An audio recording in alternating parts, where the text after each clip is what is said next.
Jerusalem, it kind of, I suppose it came about when I was about 50. It probably came about as part of a midlife crisis, assuming that I'm going to live to be 100.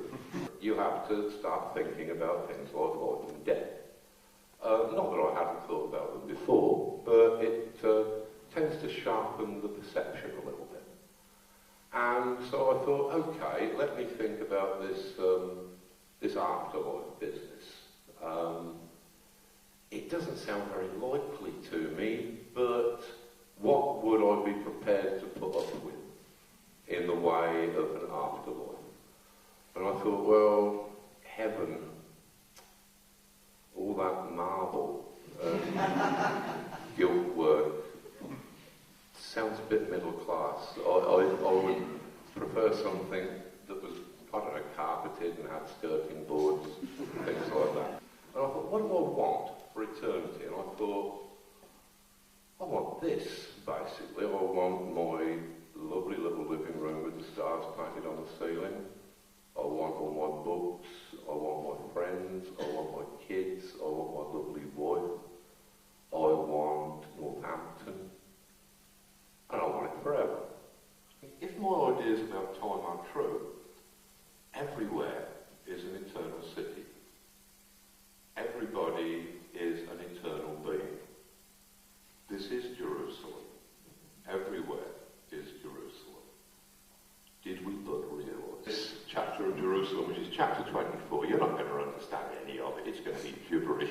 But the narrator is the stone statue of the Archangel Michael on top of the Guildhall. Okay, and the chapter title is Clouds Unfold.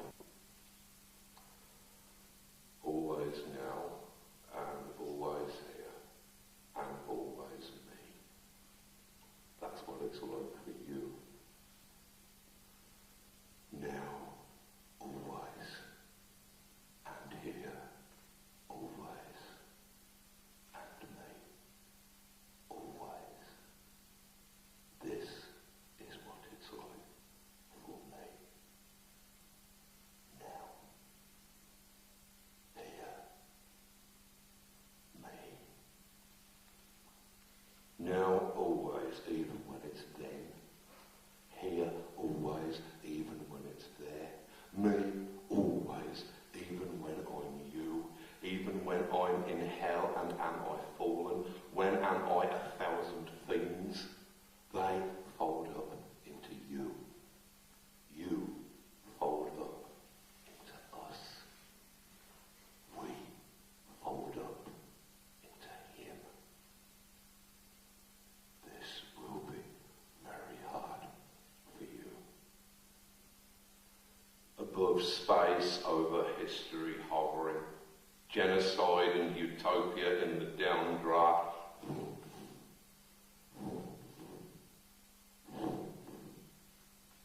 Full of breath through the white feathers sent to conscientious cowards, blood objectors.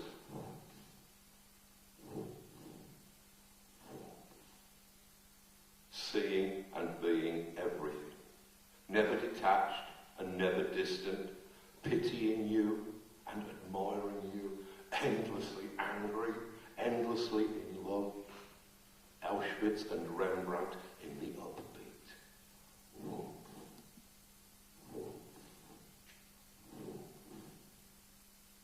The view from here is fierce.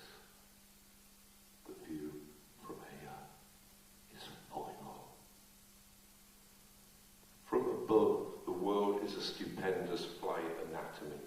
Motionless on its slab of stars, it does not move or change or grow, save for the way it is expressed in the concealed direction. Burning gas and vaporized ore spinning into molten balls, the magma crusting over with a thin black rind of elements, and in the heat and poison there is life here, even now. Microbial seethings in the cyanide drifts, hydrochloric puddles.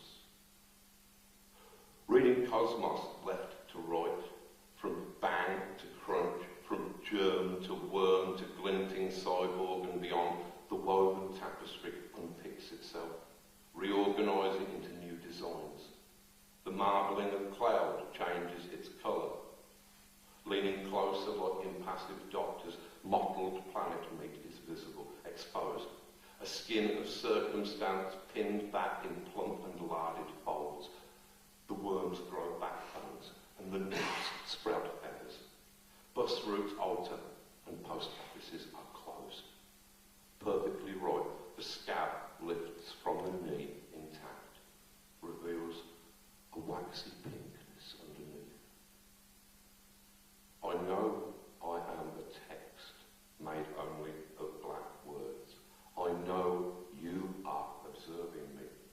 I know you, and I know your grandmother. I know the far threads of your family line, reading me in 100 years, reading me now from left to right, from Genesis to Revelation. Syphilis and Marla in the wheeling ark, the holding pan.